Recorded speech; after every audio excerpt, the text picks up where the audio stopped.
In the boundless expanse of the Pacific, a legend took to the skies, embarking on an audacious quest to circumnavigate the globe. But somewhere between the clouds and the waves, the journey met an abrupt and enigmatic end. What truly befell Amelia Earhart? For over 8 decades, the world has been captivated by this mystery, a puzzle woven from ambition, innovation, and the vast, unforgiving sea. Imagine this. At exactly 3:12 a.m., a woman walked in her own funeral, and no one questioned it. The note simply read, "I never left." But the person who wrote it had been missing for 25 years. Amelia Mary Earhart, born in 1897, was a woman who defied conventions from an early age. Her spirit of adventure and relentless pursuit of her passions led her to the skies.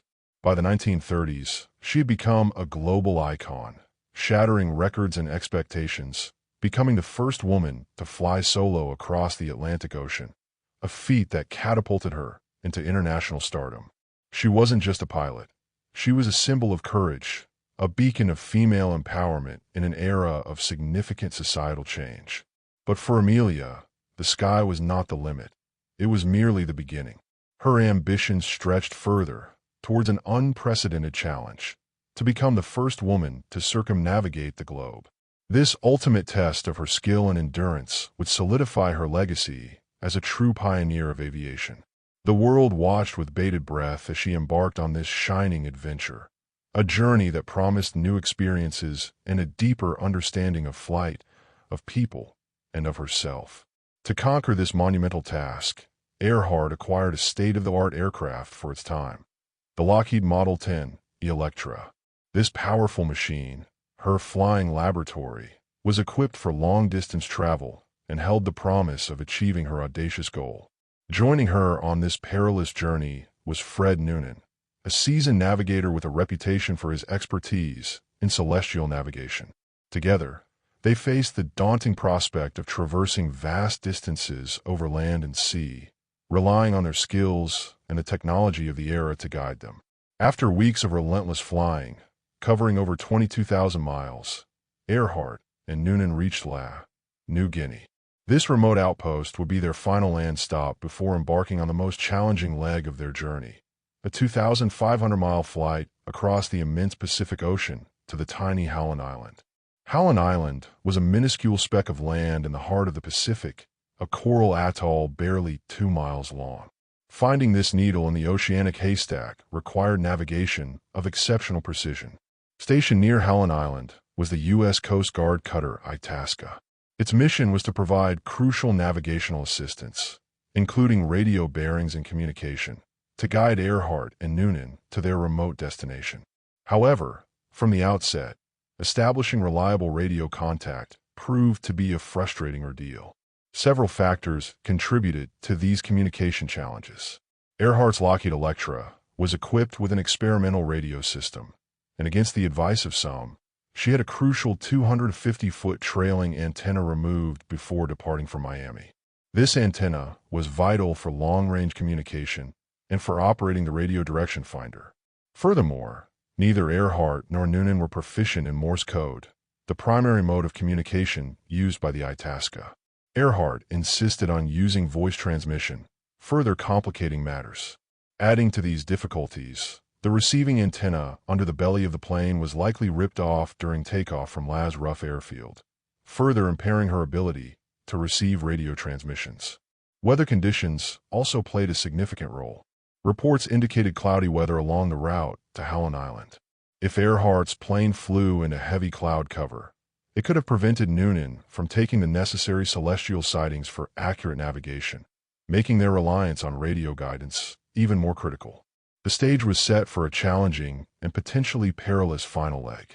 As Earhart and Noonan pressed on towards Howland Island, their radio transmissions to the Itasca became increasingly sporadic and filled with a growing sense of urgency. 14 hours into the flight, the first somewhat garbled message was received, mentioning cloudy weather.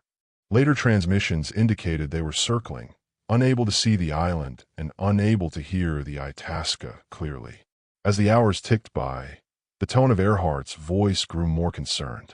She reported that their fuel was running low, a stark reminder of the limited time they had to find the elusive island. Then, at 8:43 a.m. Howland time, approximately 20 hours and 14 minutes after takeoff from La, came the last known transmission from Amelia Earhart. Her words were brief, almost cryptic. "We are running north and south." What did this final message signify? Were they desperately searching for the island? Had they flown past their target and were now retracing their path? Or did these words hint at a different, more unforeseen circumstance? The ambiguity of this last communication has fueled endless speculation and remains a chilling enigma at the heart of this mystery. In the wake of the final, fading radio signal, the world held its breath. The United States Navy launched an unprecedented search and rescue operation, the largest of its kind at that time. Ships and planes scoured hundreds of thousands of square miles of the Pacific, desperately seeking any trace of the lost aviators and their aircraft. After weeks of intensive searching, however, no wreckage, no debris, no sign of Amelia Earhart or Fred Noonan was ever found. The official conclusion of the U.S. Navy was stark. Earhart and Noonan had likely run out of fuel, and their plane had crashed into the ocean, sinking into the deep. This crash and sink theory became the most widely accepted explanation for their disappearance. Yet, the very absence of definitive proof has allowed the mystery to endure, giving rise to a multitude of alternative theories, each attempting to explain the unexplained.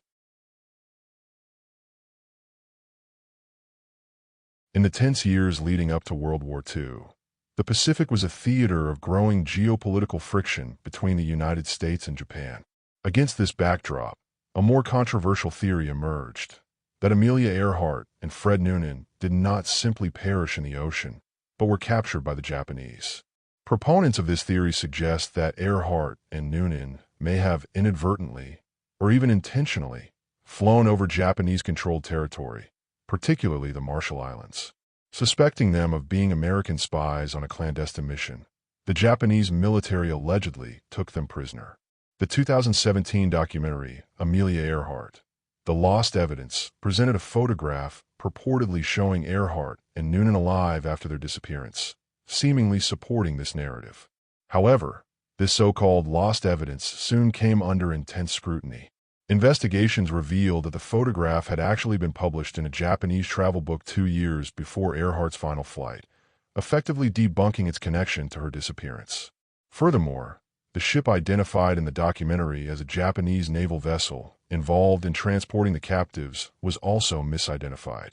While anecdotal accounts from locals in the Marshall Islands claimed to have witnessed a plane crash, these locations were significantly far from Earhart's intended route to Howland Island, requiring an implausible deviation. The theory of capture by the Japanese, while captivating, ultimately rests on a foundation of questionable evidence.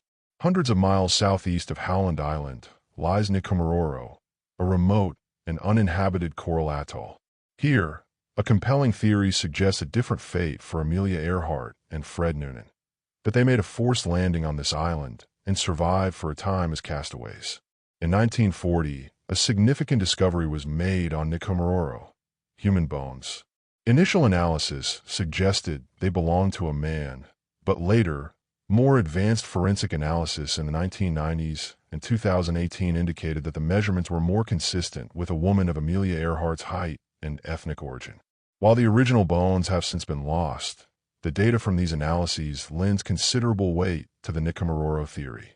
Adding to this evidence are various artifacts discovered on the island over the years. These include the sole of a woman's shoe, the remnants of a man's shoe, a liqueur bottle, and a box designed to hold a sextant, a navigational tool similar to the one Noonan would have used. Fragments of aluminum, possibly from an aircraft, have also been found. Perhaps most compelling is the analysis of radio distress signals reported after Earhart's disappearance.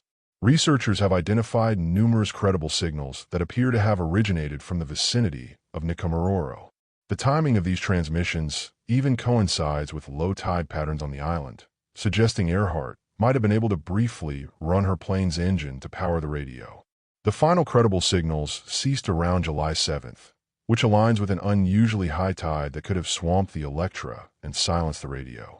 The evidence from Nikomaroro paints a poignant picture of survival against the odds, followed by a tragic end on a remote island.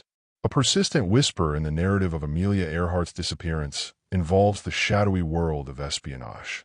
The theory suggests that her round-the-world flight was not merely a personal endeavor, but a secret mission for the U.S. government.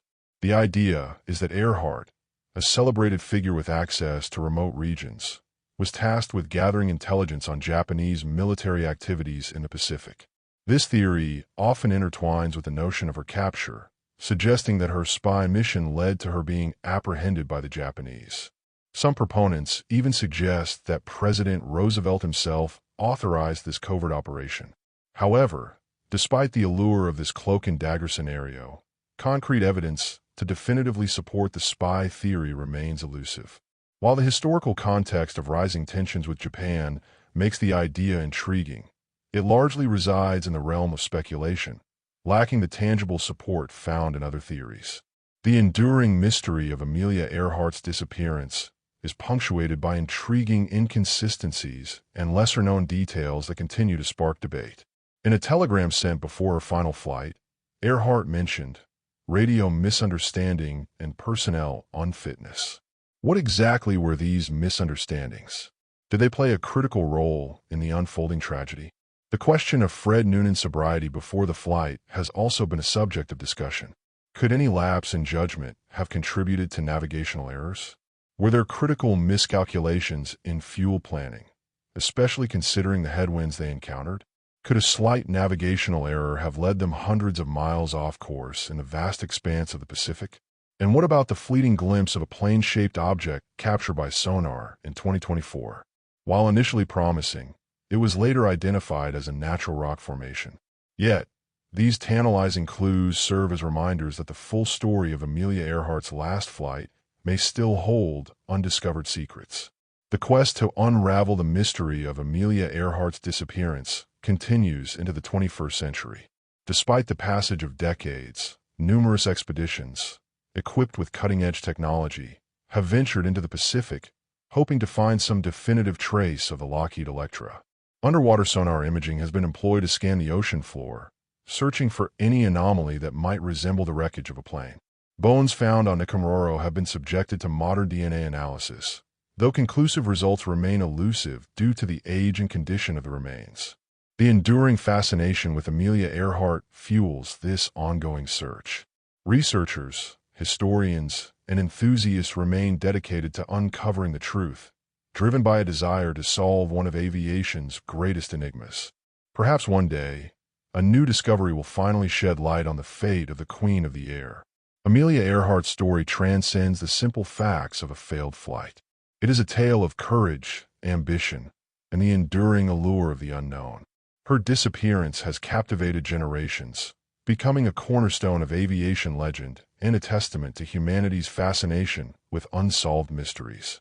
Whether her Lockheed Electra met its end in the crushing depths of the Pacific, whether she and Noonan survived for a time on a remote island, or whether another, more enigmatic fate awaited them, the mystery of Amelia Earhart continues to intrigue and inspire. What do you believe happened to Amelia Earhart? Did she crash into the vast ocean? Was she captured on a remote island? Or does another theory resonate with you? Share your thoughts and join the discussion in the comments below.